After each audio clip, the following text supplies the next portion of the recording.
Hey guys, so welcome back to the second part of the Paolo interview. If you guys haven't seen part one, I highly recommend you guys to go check that one out first because you might be a little lost. I'm going to leave it linked here. I'm going to also leave it linked in the description. And for anybody that's watching this video first and does not know what we're talking about, so Paolo, the man I'm interviewing in this video, it was in a polyamorous relationship with two other women. He was married to Cassandra for 7 years, and then they met Carly and they were in a relationship with her for 3 years. They recently broke up, and in this interview we talk about why the relationship broke off and just how he navigated it, how he's navigating now, what it means for him to be a man, and a whole lot of different things. We tapped into a lot of different things, not just the polyamorous relationship. But yeah, like I said, go check that video out first and then come over to this one. I'm gonna, just like the first video, I'm gonna leave all the interview notes down below, so anything we reference to, you guys will have access to down below for easier access. And I will also leave timestamps on screen, so if you guys want to skip to a certain if you have a certain question you want answered, you could just skip to that without having to watch the full video all over again. In any case, I do hope you guys watch the full video. We dropped a lot of gems in here, so without further ado, this is part two. Question. Somebody said, how did you deal with two females that don't think alike? Did they ever butt heads? And then to add on to that, we'll ask the person's question where it was like, what was it like dealing with the two of them? Man, it was fucking an adventure, man. It definitely, just like anything has its ups and downs. But I had so much fun, man. I had so much fun because I feel like it definitely it sharpened my emotional intelligence so much, bro. It really did. And dealing with them, it was tough, because I think both of them had different personalities. I think for those who do follow them, you guys I think it's obvious to see that they both carry themselves a little bit differently, and that's a great thing, right? That's what makes it unique. So it was cool because it's almost like I had to approach them differently. I had to come at them differently when I did, whether it was a discussion or whether it was just a moment or whether it was just, so it was cool, man. It was fun. It was tough, but it was great, man. I feel like I developed so much. I feel like I had to develop so much sense of humor in certain situations. I feel like my sense of humor, has gone to the moon because of both of them, because I feel like, I feel like whenever you're in, especially because sometimes, because they're very tight, right? I'm not saying that we're all tight, but sometimes it almost felt like, it almost felt like it was like 2 versus 1, right? Cause they both, and that's I'm embracing that. I'm like, okay, more fun. So I always, here's the thing. I always went into this wanting to learn. I was like, yo, if I could grow from this shit, this shit is a win, that's even though it ended, I'm like, yo, I'm still with my hands up, Rocky, yo, you're like, I still won. I still won, bro. I still won, And it was an adventure. It's it was an adventure of a lifetime. There's not many men out there can say I dated 2 women for 3 years. Yeah. And we, like you said, it was almost like a fairy tale. You know what I mean? So incredible women at that, Latinas. They both are very career driven. We were in LA. It was the whole Hollywood thing. It was fun, bro. A lot of men, they want the relationship with 2 women, but they don't really, they have the fantasy, right? But they don't really think about the reality of what comes with it. Yeah. Right? So I'm curious if you can add on to that. First of all, I mean, let's take it back, way, way back when it first became a thing, right? Yeah. Obviously, I'm pretty sure you're like, oh, this is fun. Fuck yeah. You know what I mean? I don't know. Maybe that was what you were thinking. But, when did it switch to, okay, we're really, shit, this is not the fantasy I had in mind? Or I don't know. I don't know. Take that wherever you want to go with that. All right. So,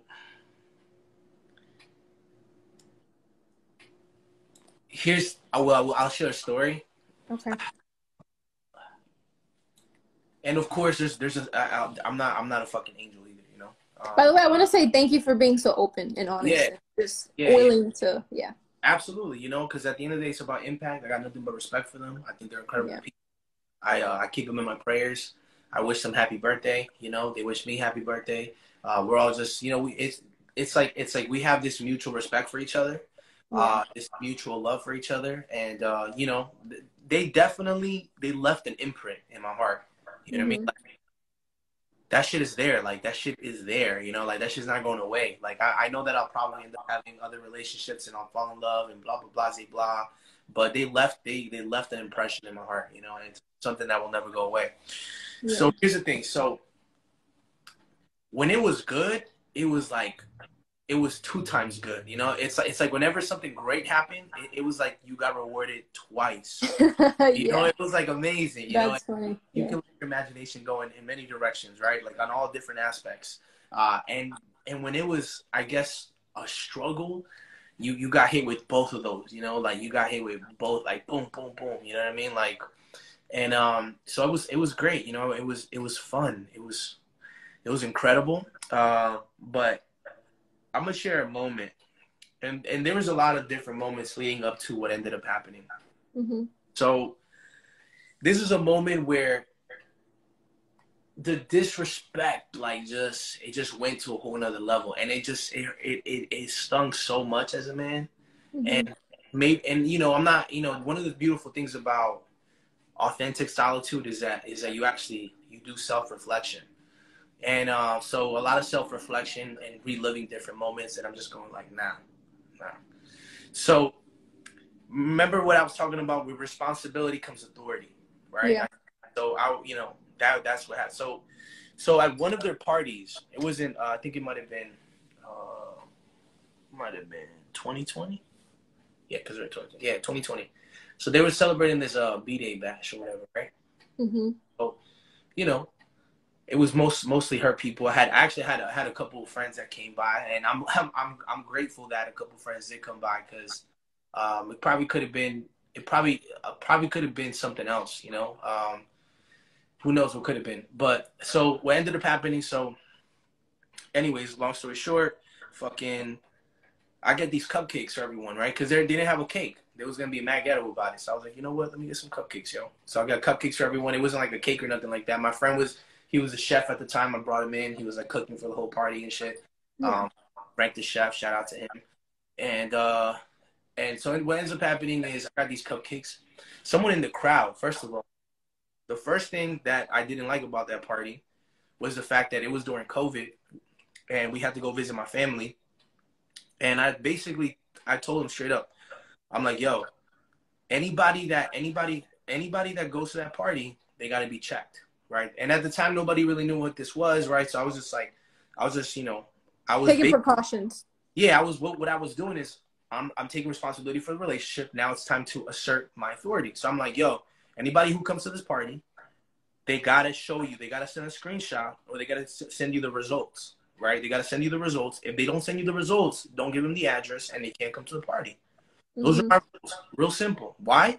Because my dad at the time, actually would have been considered someone with, he would have been considered with someone that I guess is high risk, right? So I was like, yeah, we're gonna go visit my family. Like, nah, everybody has to do that. Yeah. Sure. Okay, cool. Day before the party, they're like, oh, so this person is coming, and they didn't send it, but they're gonna send it later, and I just blow up. Like, I blow the fuck up. I'm like, nah, man, like, nah. I'm like, no, what? Like, yo, what did we agree on? Like, what did we agree on? Like, that's not what we agreed on. You know what I mean? Like, this is what we said, and now you're just letting anyone at the party? First red flag. We end up going to the party. Now there's people that are just like, there's no filter. They're right? Just showing up and just coming through. A bunch of people just showing up, right? And like you said, men are very territorial. And so now it's not even people that I usually see them with. Now it's people I don't even know who they are. I'm like, who is this person? I'm with my cupcakes or whatever, blah, blah, blah. You know, I talk to the DJ. I'm like, yo, give me the microphone. I'm going to sing happy birthday. And then I'm going to create a moment here. Because I was like, you know, it's her birthday. I'm going to create a moment. On the way to the DJ booth, some dude just snatched the cupcakes from my hand. And he's like, these are my cupcakes now. I was like, what? I was like, nah, bro, this is for people, for everyone there. So I snatched that shit back. This whole thing happens. And like, it just becomes like really fucking tense energy. Right. So his friend, like, he kind of gets in the middle. He's like, yo, chill, blah, blah, blah. Like, there's no need for that. And then I just step away, go do my thing. I fucking get on the microphone or whatever. And I start singing like, hey, we're going to sing everyone's birthday, blah, blah, blah. And then on the microphone, I fucking instigate. So I was like, hey, yo, man, this fucking dude, man, someone almost fucking fucked up this beautiful moment that we were gonna have here because he just wanted to be a cupcake thief. You know, Wow. I just You were said being petty. probably, You were being a little petty, yeah. thief, right? So one of my friends said he was in that room and he ended up overhearing that what I said over the microphone, and that sent him through the roof. So as I'm finishing up, right, as soon as the birthday thing is over, like 5 minutes later, this becomes like a fucking tense environment where now it's like this dude that I don't even know wants to fight me. And my boy just, he's like, yo, bro, like, you don't have people here, chill. He's like, take your mask off. So he knows that, like, you don't do this right now. You know, like, you don't have any allies, you know, you don't have anyone who's like, these are like, who's here for you, who's not here for you. Right. Mm-hmm. And I knew that he was traveling with the whole entourage. So the whole shit kind of squares away. From that moment, I go up to the guy who rented the place, and I'm like, yo, what the fuck? I thought you said you was going to have security people. Like, where's the security people? He was like, oh, I didn't think it was going to be this big. Like, they said it was going to be a smaller crowd. So now the second red flag, right? So they didn't listen to me the first time, right? When I told them, like, yo, like, we need to have a filter. Tested, yeah. Now I'm fucking pissed, bro. I'm so pissed. So my boy was like, yo, y'all need to dip, bro. Y'all need to end this shit. And I was like, no, I agree, bro. Like, we got to dip. Anyways, I ended up walking them out with my other friend at the time, and then on the way back to the party, their whole entourage was coming down, and it was just me and my other friend. And bro, like, this whole shit broke out, bro. Like, this whole shit broke out. They were trying to hold him back, like, and then my friend just got in the middle. He's a security guard at the time. He's a security guard, or he does some sort of security work. He was really big and tall, so.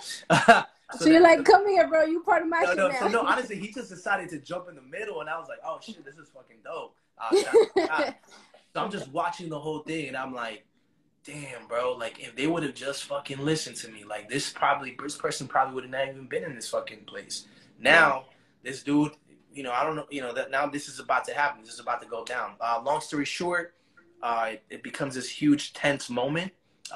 Somehow, his friends push him into the elevator, and it just kind of ends, you know. But now I'm thinking, I'm like, yo, they got access to this place. What if this dude goes and grabs something? Maybe he has a gun. Like, my mind just starts thinking now. I'm like, yo, you start going into protector mode, and you're protector like, mode. So I go upstairs. Like, yo, end this shit right now. Let's bounce. Like, I don't know who the fuck is here. I don't know. I just talked to the dude. I just finished yelling at him because there's no fucking security. Like, what the fuck are we paying for? Like, how are we filtering these people out?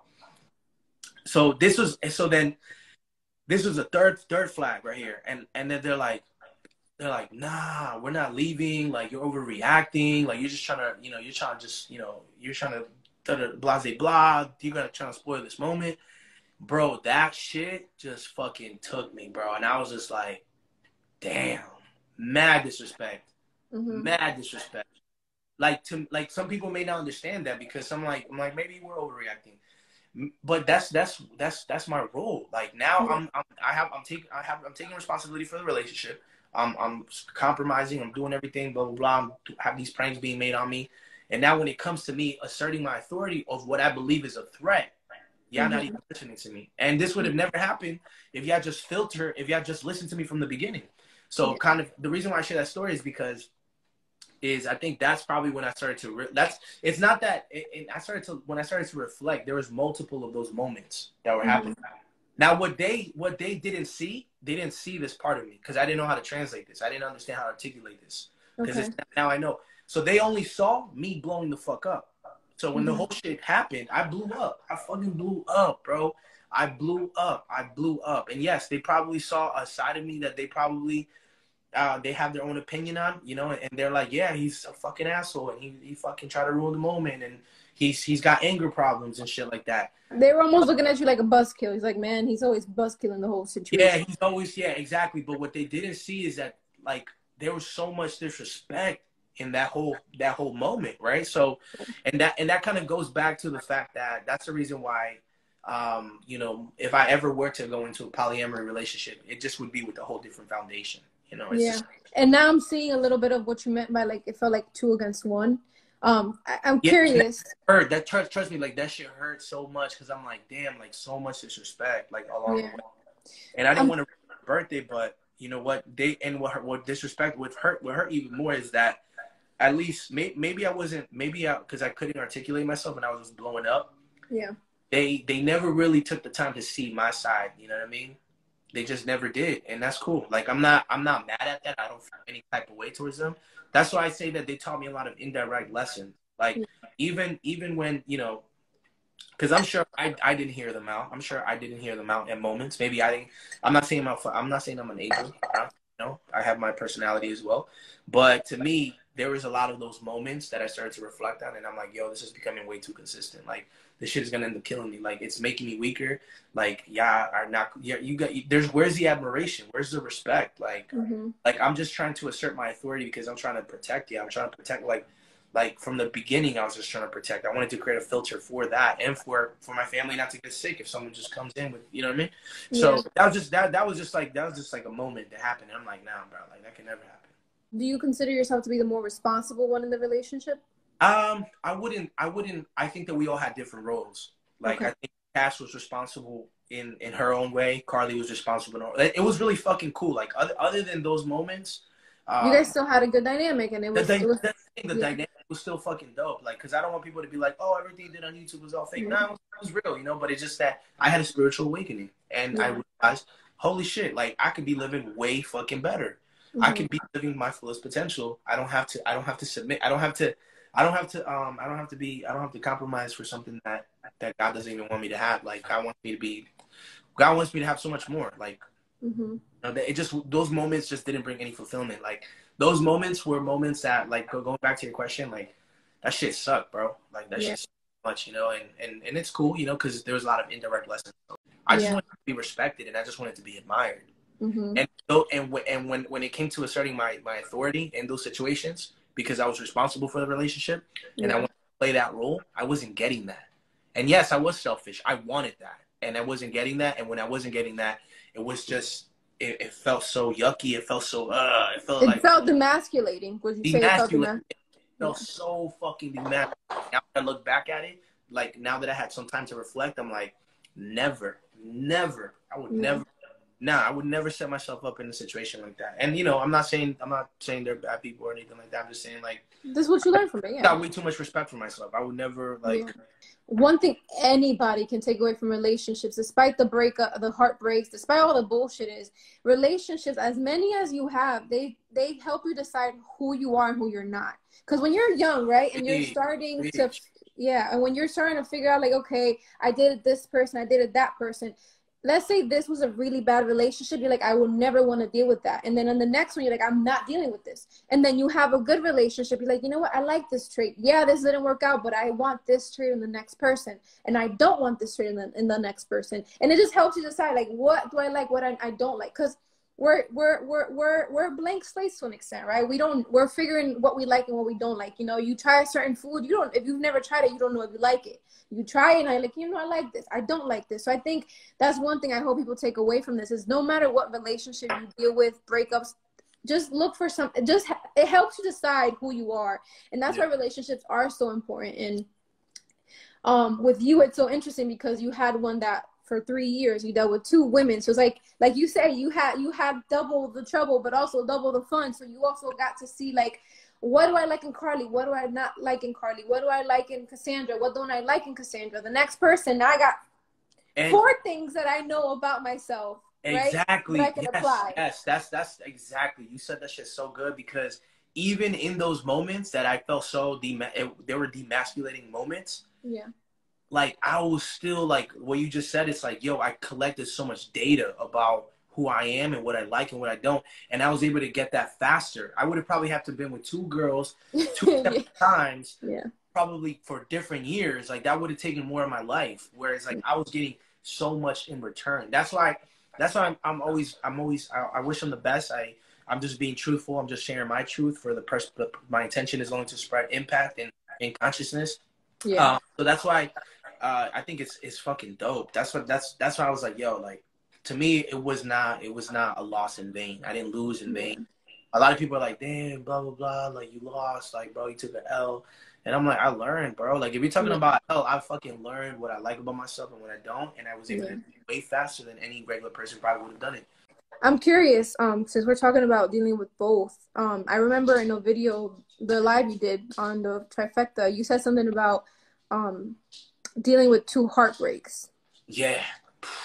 That's So crazy. would you elaborate on? I'm curious. When I heard that, I was like, huh, I wonder what that was like. Yeah, because like so when you look at the word like bonding, like when you're bonding with someone, there's like memories. It's kind of like your heart starts to like you develop strings for each other's hearts and stuff, right? So it's like you bond, and there's like more and more strings that intertwine with each other, right? And when a heartbreak happens, like those strings, they have to break, right? They have to break. And when it breaks the heart. Why do those strings have to break? Because you guys are no longer in unity anymore. You guys are not in unity sexually. You guys are not in unity in that kind of way anymore. Yeah. They have to break, right? In order for but my coach told me, she said, how do you expect your heart to get stronger if it doesn't break? And I was like, damn. That's like they say with bones, when you break a bone and it heals stronger. Yeah, never. Wow. Yeah. So, it was really tough because I had to individually deal with them separately. It's like I have my moments where I would go through it and because I'm thinking about Cass, and then I would have my moments where I would just go through it because I'm just thinking about Carly. They both, there was incredible memories. We had incredible memories. We had incredible moments. I can't say that, it was dope. It was dope. So I had to really embrace each of them individually, like kind of like in the beginning of the relationship, like in the relationship, I had a relationship with Cass, had a relationship with Carly, and then had a relationship with Trifecta. So I had the heartbreak, if you want to look at it, it probably was even 3 heartbreaks because I had to deal with those. That one, and the full one. Yeah. And then who we were when we were together, because it was also a different dynamic when we were together, right? Like, it was cool.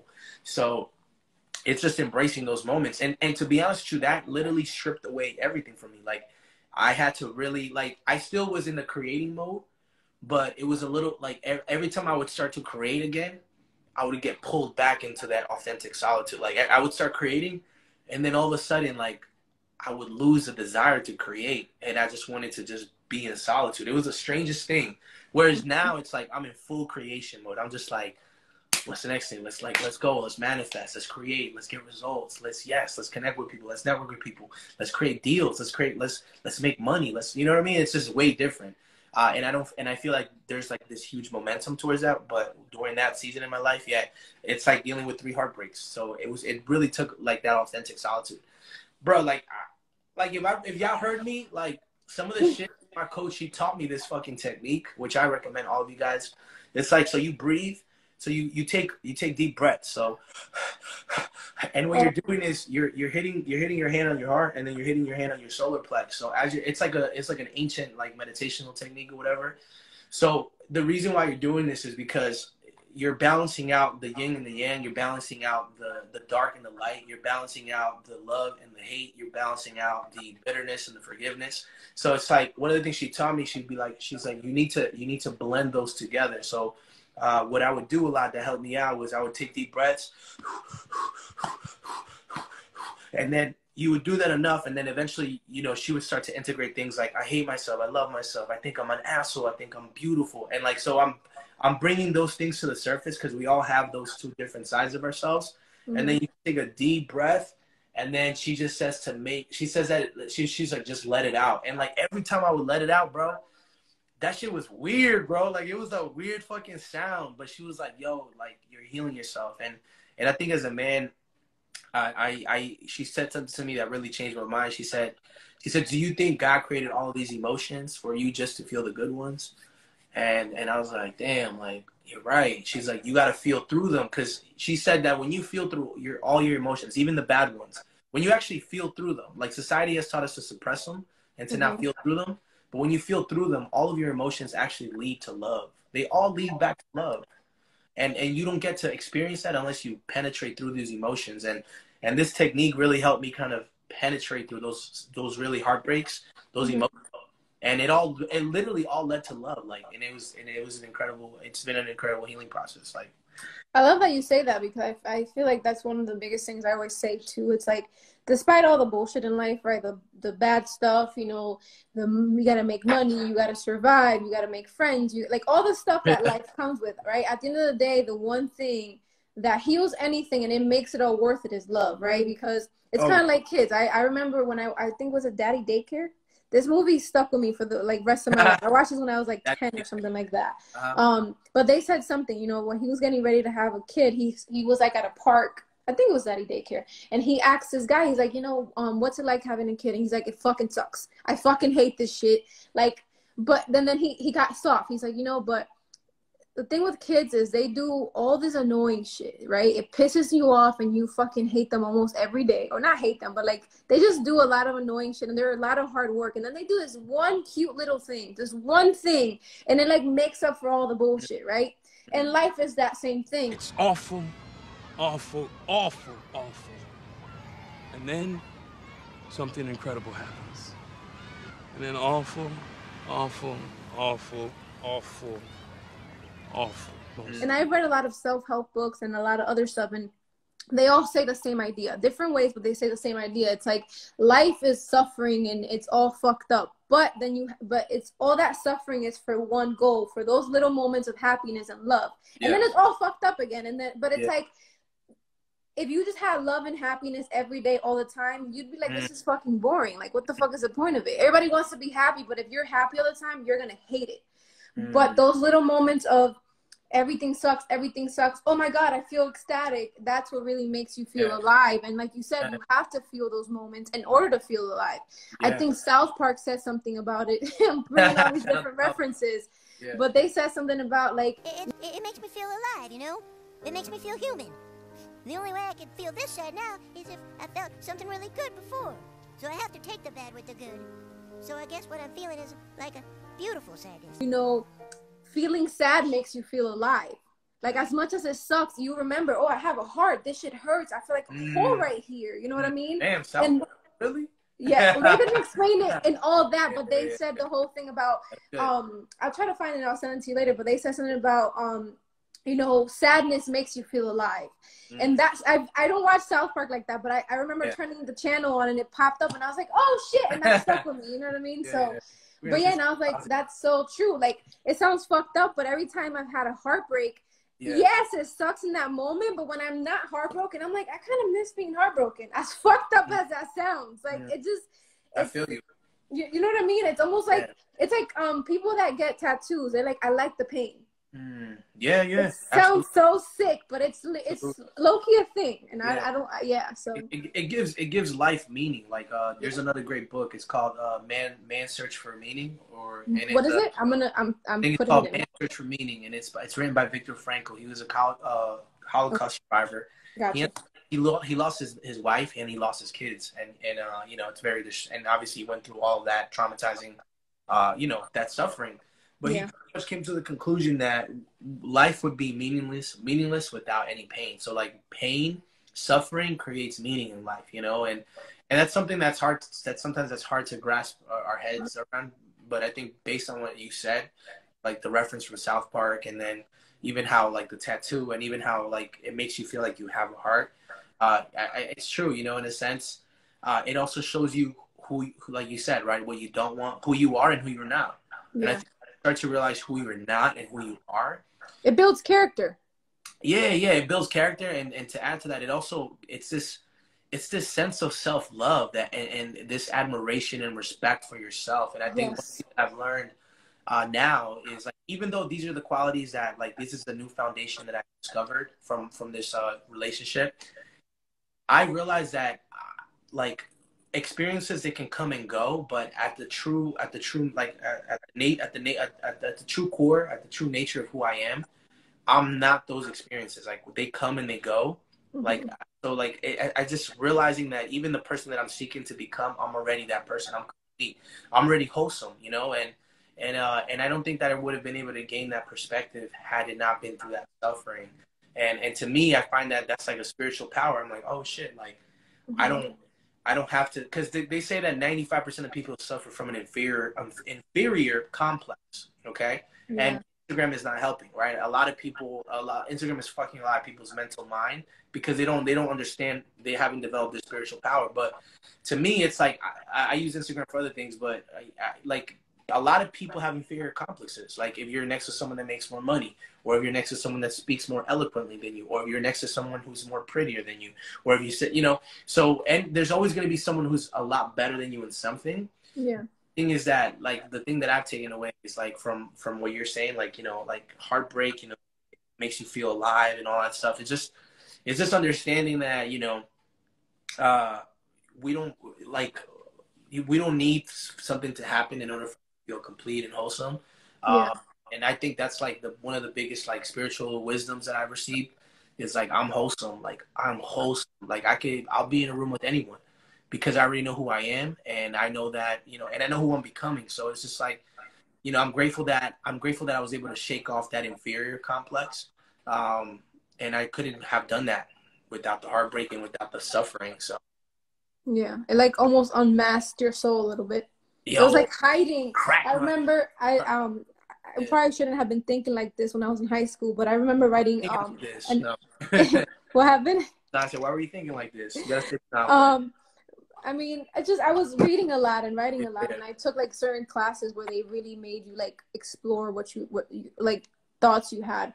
And I remember I wrote an essay called Unmask Your Soul, and I remember saying everybody says that you have to figure out who you are in your life, and I remember writing, I'm like, I don't think we need to figure out who we are. I think we already know who we are. And I described it, right? Imagine your body being like this. It's a soul, right? So it's like it's like a transparent thing with a glow around it in the shape of your body, right? And then you take a whole bunch of little wrapping papers and you put it all over the place until it's completely covered, right? Okay. And as you go in your life, your soul and who you are at the core and just who you are is already there. It's just under all this wrapping paper. And in your life, you're taking pieces off of the little wrapping papers, and they're little pieces, so when you take one off, it doesn't take the whole thing, it only takes that little piece, so you have to keep taking it and taking it and taking it, right? And then eventually you finally unmask your soul, and like so you think you were trying, and people think you're trying to figure out who you are, but who you are was already there. You just had to go through all these experiences in life to unmask it and be like, okay, that's who it is. You know what I mean? Yeah. And again, I shouldn't have been thinking like this in high school, but I thought, deep, yeah. bro. But what you was raised where? What, in the East Coast? Yes, in the East Coast. So when I wrote that, I was in Connecticut at the time. Oh, you were in Connecticut. Okay. Yeah, gotcha. yeah. I lived in New York and then Connecticut after that. But yeah, again, I shouldn't have been writing that. But I don't know, maybe I was in a dark place, or maybe my little emotional high schooler self. So your soul has, I believe our souls are ancient. I believe that you probably are older than. We're all a lot older than what we actually are physically. Curious. Do you believe in like soulmates? I do believe in soulmates, but my perspective on it is probably a little bit different than the world's perspective. What's your perspective on it? My perspective on it is I believe that you have soulmates for the seasons that you're in. So like, I do believe that I do believe Cass was my soulmate, because look, Cass, like, when I look back at my life, I'll go like, yo, she played such a huge part. Like, she helped me discover the leader within me, because had she not given me an opportunity and told her dad to take me in as an instructor, and then to give me the opportunity to manage a school, I would have never realized that was a part of me. I also would have never realized that that at heart, I love teaching. At heart, I love being a leader. At heart, I love being able to impact a culture, and I would have never did that. So to me, it's like, yo, she was my soulmate for that season. And then Carly, she was my soulmate, because when I met Carly, I saw a lot of myself in her in the very beginning. She's a woman. I'm not saying that I'm not trying to take anything from her, but it's just like, I saw her hunger. I saw that she was very underdeveloped in who she really was, because she's incredible, and she has, and obviously God knows that she's even more than that. But I saw so much in her, and she was my soulmate, because in that moment, it was so much fun to also pour into her. I poured into her so much, and I felt like that was so fulfilling for me as a man during that season. And and again, hopefully people, maybe Carly's watching this. Obviously, all due respect, like, I think that what I mean by that is, like, I was just it felt fun. It felt really awesome to just pour into her and to really have her see what I saw in her. Yeah. And me, that was like, wow, that was like, she was my soulmate in that time, you know? And then Trifecta was my soulmate, in the sense that it helped me develop myself in who I am today. Even, and it led me to this version of myself. So I do believe in soulmates. I just don't believe in them in the sense that, you know, I just don't think that there's just like one soulmate now. Cause I'm like, I cannot say that they weren't my soulmates in that season of my life. You know what I mean? What I'm getting from what you're saying is it's almost like everybody comes into your life for a purpose almost. Like, it's like they're your soulmate because they were meant to come into your life and you were meant to be with them at whatever stage in your life you were with them in. But it might not be a thing of they're your forever person. It might be a thing of, you know, they have a purpose, they serve it, and then you move on. And then the same thing for, is that what you kind of mean? Definitely. Yeah. It could be that the next person I meet is the person I'm with forever, but I see that soulmates are now kind of like, they basically, they're a soulmate if they help you evolve, you know, and if they support you in your evolution, that either directly or indirectly, they're still a soulmate, you know. So I definitely see Cassandra. She was definitely a soulmate in a season in my life. Carly was a soulmate in my life. Trifecta was a soulmate, like, you know. So that's why I can't be mad, bro. Like I'm so grateful that I don't have. I hate that people make you feel like you have to be mad. Like, I think it's so cool that you're like you look at the positive side and it's like, it was beautiful, and it's like, why would I be mad about it? Because it was fucking gorgeous. It was beautiful. You know what I mean? Oh, it was dope. And shout out to my spiritual coach. Her name is Carolyn Rim. And yo, like, when I tell you, bro, like, she helped me understand how to navigate through this, because this could have taken me out, bro. This shit could have taken me out. Like, it could have taken me like so many years. Like, I would have lost so much of my prime, like, just becoming such a bitter person and angry and being that type of person that's like, yeah, blah blah blah, and being women and they fucking blah blah blah. And I'm just like, nah, man, I love women. They're fucking awesome. They're beautiful. They're great. They're amazing people, and I think they're awesome. You know. This leads me to another question. I think people asked it on here too, but if you would do anything differently, would you? It's not like I would, but I would. Like, what I mean by that is, like, I now see. So I because I was underdeveloped, like I didn't understand my role as a man. I feel like if I would have been more developed, I would have been able to establish a foundation that would have supported them in a way that I don't think that, like, even the story that I shared with you, right, about them, like, feeling like they were demasculating me. I think that all of that was because I caused it.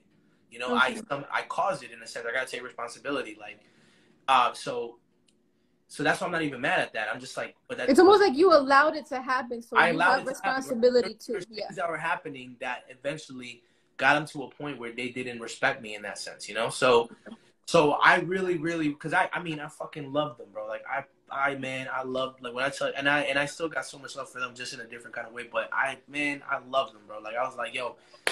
Like, and I didn't even think like I did back then, because back then I was like, yeah, I'm just going to be with them, and I'm not going to be with any other women, and my mind has changed a little bit. But, like, I really, really love them, and I really wish that I knew what I know now. I wish I would have understood what a role as a man is, because I feel like that would have created such a conducive environment for them to just naturally fall into their role as well as a woman, you know? And I think that we would do that, but it wasn't consistent enough.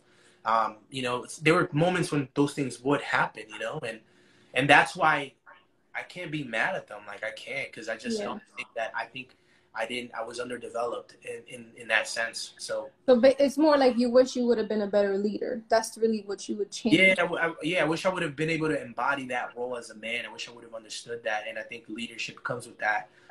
And there's a lot of other things that come with that as well. I just, you know, I just couldn't see it, bro. It's like, it was a blind spot. Like, my coach said that. She said she told me I made a good decision because I had blind spots. Like, I couldn't see it. So she helped me see a lot of blind spots. There's no way I could have seen them. Like, it's so funny because once I had that spiritual session with my spiritual coach. Yeah. Bro, she's like, yo, you need to journal, like you gotta have a journal right next to your bed, because she said, like, you're gonna start getting so much wisdom.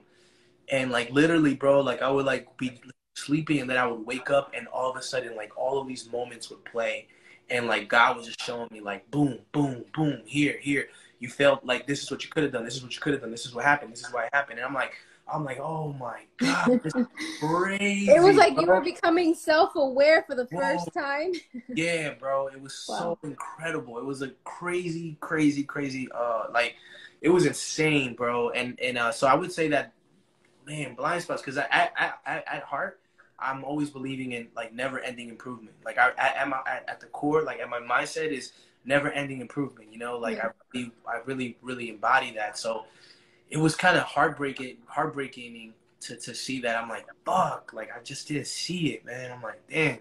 Because, you know, but, you know, it's what had to happen. You said, what are some poly-truths or polyamorous relationship truths that no one's talking about? And then also, why is it that watching it on social media isn't helping and really educating us about them? There's a lot in that question, so you can break it down however you want. Let's start with the ending of it. So why is social media not helping us understand that? Yes. Because it's not entertaining enough. What, you mean like the relationship's not entertaining enough? No, let me rephrase that. So social media, it's all about perception.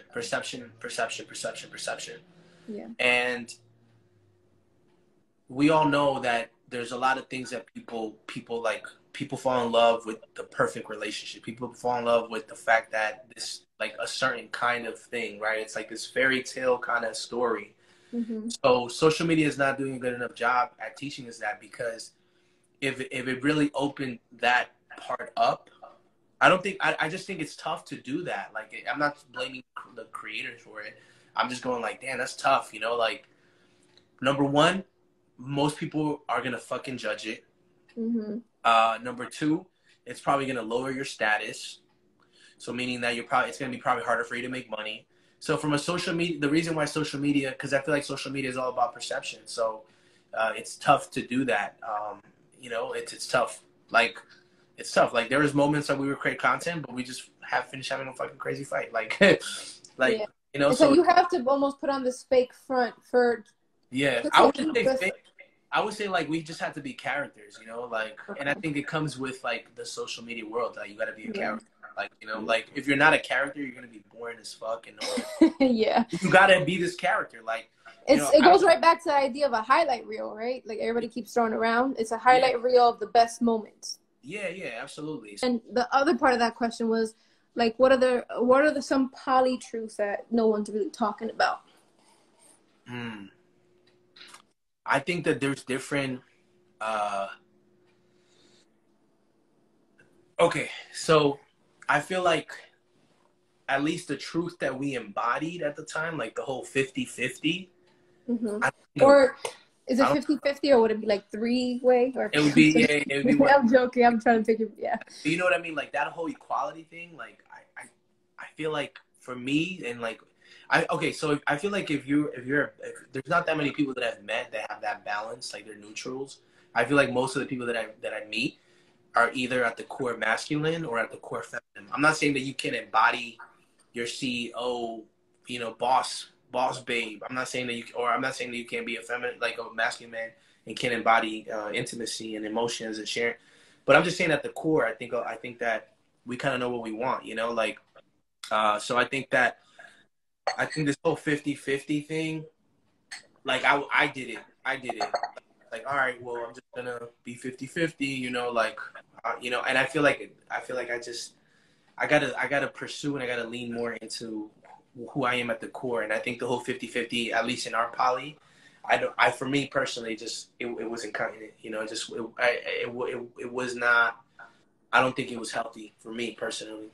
Mm-hmm. I felt like I had to be the leader, you know what I mean? I just felt like that brings way more fulfillment to me. And, you know, there's a lot of occasions where that wasn't happening. So I think that's one poly truth. I think another poly truth is that definitely a lot harder than what it looks. You know, it definitely is. Like, it's fun, but it's a lot harder than what it looks. And you have to ask yourself a really important question is, can you be the type of person that can live without love? Okay, and what I mean by that is, one of the things that I've learned from this is, I can live without love. Like if I never, and I'm not saying that this is what I want for myself, because I definitely want a family and kids, but if I never find that person for myself, you know, I'm okay with that, because what I realize is I am love. You know, I realize that I'm okay with living without love, because number one, in relationships, the love is. I'm saying that yeah, you can love each other, but there's different levels of love. Like you got agape love, like there's different shades of love, and I think that unconditional love is really hard for us human beings to be able to do. Like just all of us, because we're not perfect. So but I think that if you realize that the God is within you, then you realize that you are unconditional love. Like you have this source that always feeds you love. So I realized that you have to be okay with living without love, because look what ended up happening. Like I no longer have a wife, and I no longer have a fiance, right? So like I'm not saying that to scare you, but you got to be ready, like mentally, you got to be ready spiritually, and you just got to always understand that at any moment it can happen. And if it does, like, are you ready? Like are you going to grow stronger from it, or are you going to become more resentful, a bitter, like, is this going to end you? You know, like, a lot of people thought this shit was going to end me, bro. A lot of people, honestly, like, when I went back to LA, because I was working on a couple of projects, a lot of people were looking at me, they're like, no way, bro. Like at the time it was only like 2 or 3 months. They're like, that's crazy. Like, dope. Like you, like the way you look, like you, like damn, that's insane, bro. And I'm like, yo, like that's the lesson I learned, is like I realize I am fucking love. Like I don't need that validation, that third party validation. So I learned to just, I think that's another truth. I think another truth would be, you have to, if you're going to be in a poly, I think there's this level of emotional intelligence that you have to develop, just because you got to have that poise, you know. I feel like that you have to develop that. I feel like poise is like peace and power combined, you know. So, you know, I'm just trying to like think of more things, but I think those are a couple, you know, that I could think of. I don't want to force it, because I'm like, I can't think of anything. Yeah. I mean, it seems like a lot of it is just stuff that you would do in a regular relationship. Yeah. It just comes at you, I guess, 2 times faster. Polyamory being toxic. Do you agree, disagree, and why? I know I'm gonna sound so controversial at this moment, but I think it can be toxic if you don't understand who you are. In regards to like if you don't understand who you are as a person, it can become very toxic, because it's tough. Like I think it takes a level of maturity, you know, and sometimes when you think you're mature, you get tested, and then I mean, if you know, like, you're never gonna be ready for everything, but I'm just saying, like, yeah, it could be toxic like that. It could be toxic. You know, that's why I've been also leaning, and what I mean by it might be controversial is I've been also thinking about polygamy, and I know polygamy has like a negative connotation, but it's really interesting. I don't know, you know, it's I don't know. It'd be interesting to explore that. Would you ever be open to an open relationship, or a swingers or open relationship type dynamic? Obviously, no, because you said earlier that with even though you asked me that a couple years ago, I'm like, yeah, sure, you know, I think that, like, it's just different now. It's just like, if I'm gonna have like my woman, like, just like you want her to be my woman. Yeah, I'm not trying to see her get railed by someone else. Like, nah, definitely. That's some wild shit. That leads to something else. Somebody asks, and again, you don't have to answer this, but someone asks, what made you so comfortable with opening your relationship when you were with Cass? What made it like comfortable for you to be like, okay, well, we could do this with another person? I just had like really strong urges. Like, I had like really strong sexual urges, and I think that's like, I just didn't know how to, I guess, I didn't know how to really handle that. So I thought that was probably the next best thing. But looking back at it, I'm like, you know, I really believe that there should have been more reverence, more respect. I'm not coming from a religious point of view. I'm not going like, oh, it's because, you know, I'm just coming from the fact that I don't know. I learned who I am and who I'm not, what I like and what I don't. And I see that as, you got to have a lot of reverence, like this deep respect for it. know, like this deep respect for it. So I wouldn't do that. No. I think you've answered this on your channel, where I feel like a lot of people ask this question, and it's a fucked up question, but they ask if you think Carly ruined your marriage. And I remember a few videos you guys did mention, like, you guys think she saved your marriage. But again, that was a thing of trifecta, so I'm curious to know your honest opinion on it. Do I think Carly ruined my marriage? No, definitely. Because the moment I don't take full accountability and take full responsibility, I don't grow as a man. So I'm definitely, no, I mean, I don't see that as that. Some people may see it that way because they ended up with each other. But I don't see it that way, you know what I mean? And that's fine. You know, I definitely don't, you know. I think that Carly, what's really interesting with Carly's timing is that I really do believe Carly, she was really interesting because Carly possessed kind of a little bit of me and a little bit of Cass. Okay. So I think what Carly did, like, if I could put it in a sentence, is she extended the time of all of us to have the opportunity to learn. If you chose to learn. I'm not, you know, I can't speak for them, and I'm not saying that they didn't take away anything, because I think they definitely did. But I know for me, definitely, I feel like had she not been in the picture, I don't think there would have been an extension of the opportunity to learn wholesomely from the situation. If you guys hadn't met Carly, do you think Cassandra and you would have been broke, like your marriage would have ended sooner, or do you think it would have continued in a bad direction? So 4 years into our marriage, it almost ended. And looking back on why it almost ended, and I'm not gonna share this story. I just think it's too personal. Yeah, it's fine. But when I look back, when I self-reflect on why it almost ended, I'm like, oh shit, it would have ended. It would have ended eventually, because we both were heading in different directions, and we both were discovering more about ourselves. Mm-hmm. And I realized, like, even now, like, at the core, I knew, like, eventually this is who I was going to become. So a lot of the stuff that she does, I don't necessarily, like, it doesn't fall into my narrative of what I'm looking for. And that's not to say anything about her. And I'm sure she could say the same thing about me. She could say, you know what, you know, and that's fine. So I realized that when it was going to end 4 years, and we were, like, in Mexico or something, like, she came, I was, like, doing some kind of business out there. I was out there for, like, 30 days, and she came to visit me. And when she came to visit me, the whole shit almost ended right there. And it didn't end, but it almost ended. And looking back on why it ended, I'm like, yeah. It was rocky for a while, pretty much. Carly almost saved it in a way. Oh yeah, I mean, yeah. I also don't want to, like, I feel like the word save is too strong, and that's not to discredit her. But I also don't want to discredit everyone in everyone that played a part in the relationship. You know, I think everyone, I guess, saved the relationship. You know, and even the word save, it's like, it's kind of like saving it from what? Like, it's almost like when you think about the word save, you think about, like, saving it from destruction. Like, you know, what I need to be saved. I think that we all contributed to each other's evolution, is the way I would like to see it. You kind of give advice on this, but someone said, what advice do you give someone who wants to be in a polyamorous relationship, and how to make it work? Like, what would you tell them? Read the book, Intimate Communion, because you'll realize that there are different levels to your relationship. And I think it'll give you a self-analysis of where you are in what stage of your love and your relationship you might be in, because and I think it also would give you an opportunity to kind of look ahead of what's going to happen. Because with every evolution, there's change that needs to happen. And as human beings, we resist change. We don't want to change. It's painful. It's hard, right? So we resist change.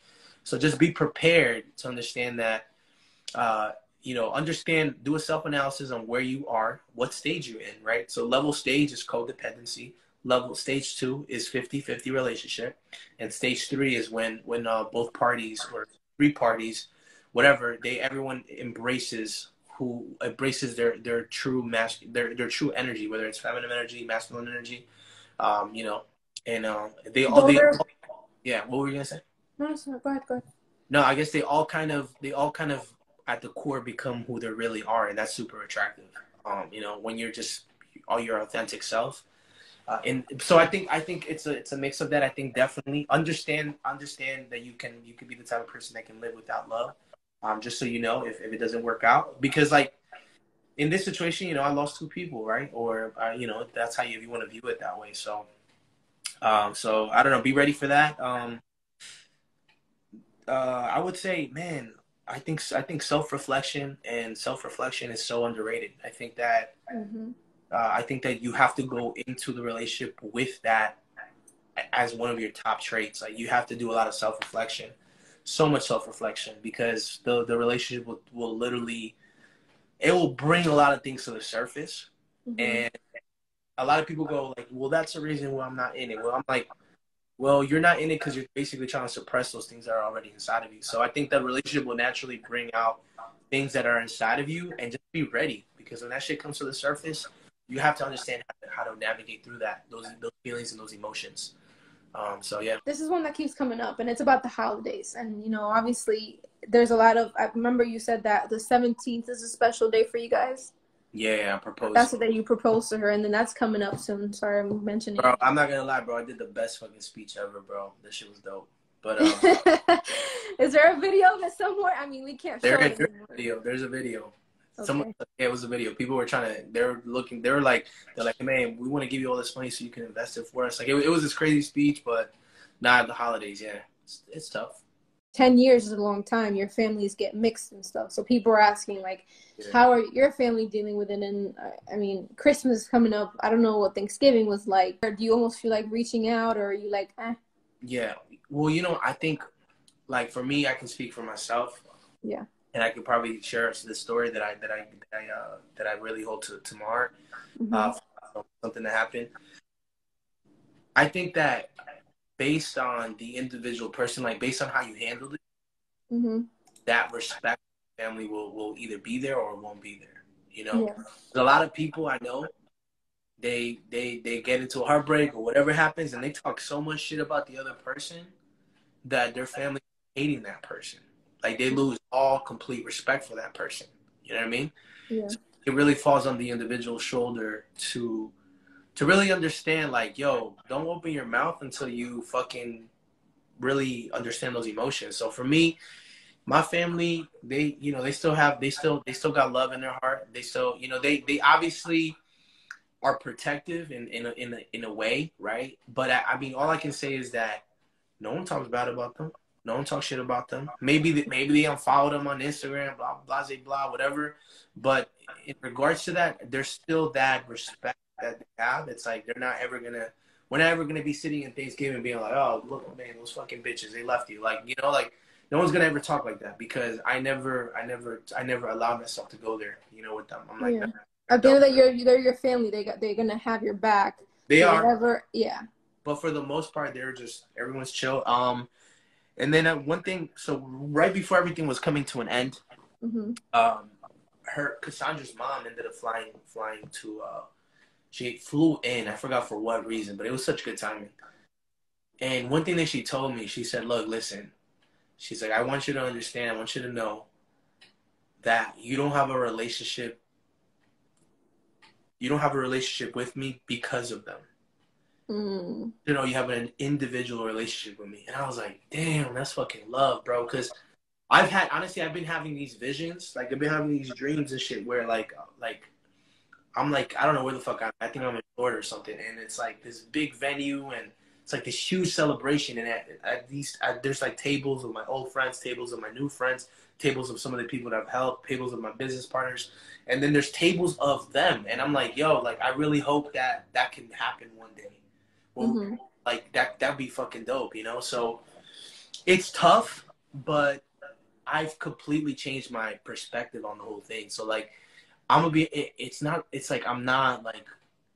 not relapsing. I don't know. I feel like I really, with the help of my spiritual coach and my family and my friends, I really feel like I really penetrated through a lot of these emotions. Yeah. The holidays for a lot of people, it brings up moments because they've been suppressing them. Whereas me, the holidays honestly don't bring anything up because I've already dealt with them.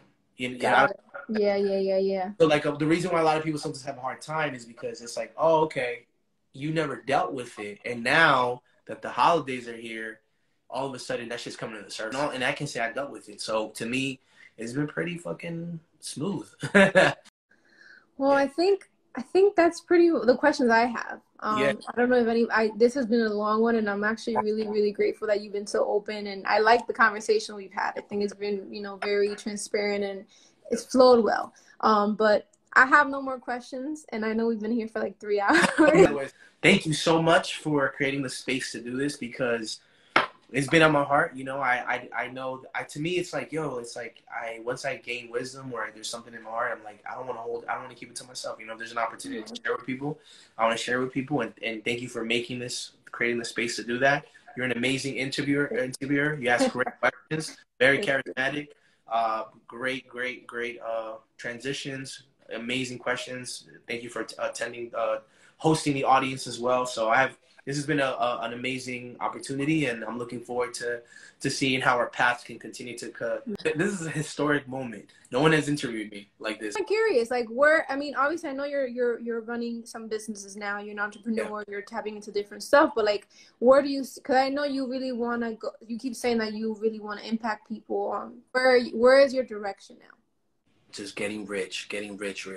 I mean, straight up, my mind is just focused on getting rich, taking care of my family, and I'm doing that through a couple of different channels. I'm doing it through my agency, through my online marketing, We Influence Deals, connecting people to the right opportunity, and just becoming kind of becoming partners of a lot of different projects. But I think overall, the reason why I think if as a man, we can't fill our role as a citizen, as a husband, as a brother, as a father, as a cousin, if we don't become rich. Because rich, I'm serious, because becoming rich allows you to truly express yourself in the way that you want to express yourself. And as a man also, the biggest fulfillment comes from giving, from being able to bless other people. And I don't think you could do that if you're not getting to that level, So, so I mean, that's really just my main focus. I don't mean to sound like I'm just money motivated, but I am. But it's for different reasons, because I see money as spiritual, and I'm just having fun, But that's kind of where my main focus is at, and just I'm having fun, it's a great time to be alive. Here's a question I feel like everybody wants to ask, and I want to ask too, but what's dating like? Are you dating? I'm saying I'm making a lot of friends. I'm making a lot of friends. Yeah. There's a lot of friends that are being developed, and you know what? Some people may see that as dating. Some other people may see that. I just see it as like, you know what? I'm good. We're connecting. I'm living. I'm alive.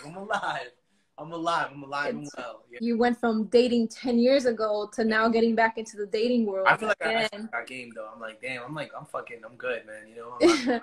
I'm just. You said you have game. I definitely, yeah. I feel like. What's interesting about men, and I hope you have it. I hope you give men some advice on here. But I've had men ask me like, hey, I'm shy, or like I can't get women. Like, what advice you give me, right? And from all that I've collected over the years, and even from my own experience, I'm like, don't have any game. Like, just talk to women. And honestly, like, the more it's true. But you know the truth though, man. Girls, they want someone who's witty, someone who's charming, someone who's making money. Like I feel like the advice I would give people is just keep working on yourself. I really believe in authentic solitude. I think that the more you get to know who you are, the more self-respect you have for yourself, the more self-love you have for yourself. And I think that when the more poise you have, right? Because it's not all about just like pounding your chest and shit. I don't really, I just think that poise is like peace and power, right? So I think that the more you spend time on working on yourself, the more you realize who you are, and you go like, damn, I'm fucking awesome. Like, and you're right. I don't need to chase. I can attract it to me because that's who I am. You feel me? So and that applies. I think that applies to both men and women, because as women, I think a lot of women also have insecurities, and men cheat on them, or men treat them like shit or whatever, and women treat men like shit and all that stuff too. But I think it applies to both, where it's like when you know your self-worth and you know your confidence and you know like you're non-wavering on who you are, I feel like people have no choice but to respect you. And women, we like men that we can respect, right? Amen. Yeah. Yeah. And so it's definitely, yeah. Like, and you can't really get that kind of respect from people unless you respect yourself and you're just 100% like I like what Russ said. Russ, the rapper, he's like, yo, like, it's cool, like, if you don't fuck with me, because I fuck with me. Like, I fuck with me. Like, it's like, if you can fuck with me, and that's cool. You cannot fuck with me, and that's cool. But it don't really matter. It's all irrelevant because I fuck with you, you know? So at the end of the day, I think that's attractive in any kind of individual when you just go like, bro, nothing, like, there was nothing that can happen. There's nothing no one can say to this person. And this person's just is still transparent. Like, nothing can break him. Like, it's like, it all just slides off. It's like, I'm good. it's like if Michael Jordan walked into the room and it's like, yeah, you're not Michael Jordan. It's like, he's just gonna, he's not even gonna entertain it. He's just gonna keep walking. Like, okay. Yeah. But one thing I will say to that too, I think you might agree because of energies, but it really comes down to energy, right? Because I think a lot of people can say, I'm the shit, right? And they don't really believe it. And then it comes off as arrogant and people dislike you for it. True. But when you feel it and you know it and you don't have to show it off, but you know it, like you said, it's like you have to believe it yourself. Breath. It's like in your breath. It's like, exactly. It's in your breath. It's in the energy. It's like when you walk into the room, people be like, ooh, who's that? Like when a man walks into a room or a woman walks into a room and everybody's like, oh, who's that? It's because they have that within them and they believe it. They know it. They don't got to say nothing. Like you said, he don't got to walk in and say, I'm Michael Jordan. He knows he's Michael Jordan, and y'all going to know it off of my energy. So it really comes down to an energy, and you can't fake energy. Energy is something that cannot be faked. It's something that it's real, and it's the most authentic thing there is in the world, in my opinion. So absolutely. And I'll just add to that, like, one of my mentors, he said, like, he ended up saying, he's like, you know how people say, like, you know, if you think it, like, then you can believe it, or like if you say it, like, if you something like if you think of it, you can believe it. He said, like, a more accurate statement is if your subconscious mind believes that you are who you're saying you are, that you really are that person. Mm-hmm. Because, like, consciously we can say all this stuff, like, I'm the shit. But subconsciously, if you haven't impressed that into your subconscious mind that you are the shit, then it's not going to happen. Because all of our behavioral, all of our actions, all of our decisions is usually coming from the subconscious mind. So, you know, that's something that I also, you know, want to add to that is like, yo, just keep like one of the things is like, just keep impressing into your mind, like what you discover about yourself. How often do you take the time to write your wins in your day? How often do you take the time to relive some of those fucking awesome memories? Like, yeah, you fucking did that shit. Like, yeah, you did that. Like, yes, that was you. You know, how often do we do that? And I think that the more we do that, the more we can impress into our subconscious mind that because there's always clues that we're leaving behind, and we're going like if we follow those clues, they all lead to the fact that we're legendary, you know, that we're fucking awesome. But sometimes we rather relive negative thoughts about who we think we're not than relive thoughts of who we truly are, you know. So, you know, that's and to add to that, I think I 100% agree. I think it goes back to that whole thing of self-reflection. I feel like because you said that you started waking up with a journal and like all of a sudden you started realizing all this stuff. And it's like, there's a lot of things. Life moves really fast sometimes, right? And it's like certain moments we don't allow, like, it's like cool to applaud somebody that did some dope shit. But when you do it, it's like, oh, it's just a regular day, right? So I feel like a lot of the times the good things that happen to us or that we make happen for ourselves, we don't take the moment to really like, wow, I really did that shit. And like, because it's like if you don't really take the moment to like analyze it and break it apart and find the magic in it, you'll never find it because it's like it just kind of goes on and you move on to the next thing. So I like that idea of journaling is a pain in the ass sometimes, and it's like in the beginning you might not want to do it, but the more you do it, it's like, oh wow, this is therapeutic. I like this. So good, and I love that, and I know we're just adding on to each other's stuff. Like, we're ending it at a good note. I know, and but I got my spiritual coach. She connected me to this performance coach. His name is Joseph. I think McClellan. I'm not sure if I'm chopping up his name, but he had us do this exercise, super powerful. He said to write all your failures down. He says when you write all of your failures down, the next thing you want to do is you want to reconsider them. So you want to reconsider them. You want to shift your perspective on them and find out what you took away from them. Because he said that the moment you do that, you clear up more energy. So sometimes there's energy that's locked and bound because you have cemented a failure as a failure. But when you actually take the time to write down all your failures and you reconsider them, you release that blocked energy, and then that energy creates magnetism, and magnetism can attract more things to you. And I was just like, I did that shit, and I'm like, holy shit, this shit is real, bro. Because like, man, that's insane. Nothing but respect. Tell the hubby I said thank you for your time here and everything like that. Appreciate it. Appreciate everyone. Thank you so much. Peace. All right, guys, I'm gonna end this. Thank you again for coming on here. Yeah. All right, guys. So that is the end of the Paolo interview. I hope you guys enjoyed it. I enjoyed the conversation with him a lot. He was very vulnerable and open with me, so I really appreciate him for that. I know a lot of you guys have followed them for a while, and you guys had a lot of questions about that relationship. So I hope we were able to answer those for you. I hope I asked good enough questions for you guys. If not, you can feel free to reach out to him. I'm going to leave his Instagram and all the places you guys can talk to him on down below. But yeah, make sure you like this video. Make sure you leave a comment and check out my page. I don't just do interviews. This was more like a it just happened type of thing. I post other stuff. I do sketches and stuff like that too. So I hope you guys check my other videos out. Follow me on Instagram, TikTok, all that other stuff. And again, I hope you guys enjoyed this video, and leave me some notes. You know, like I like talking to people, but I know I talk a lot. So leave me some notes. Be like, hey bro, next time just talk a little less. You know what I mean? But yeah, so anyways, I appreciate you guys for sticking around for all 3 parts if you did. If you haven't, well, it's okay. You know, go watch the other 2 and then we could be friends, okay? And I will see you guys on my next video. Also, make sure you subscribe to my channel, okay? I think I'm funny sometimes. I also like to be real deep and stuff. So anyways, bye. Do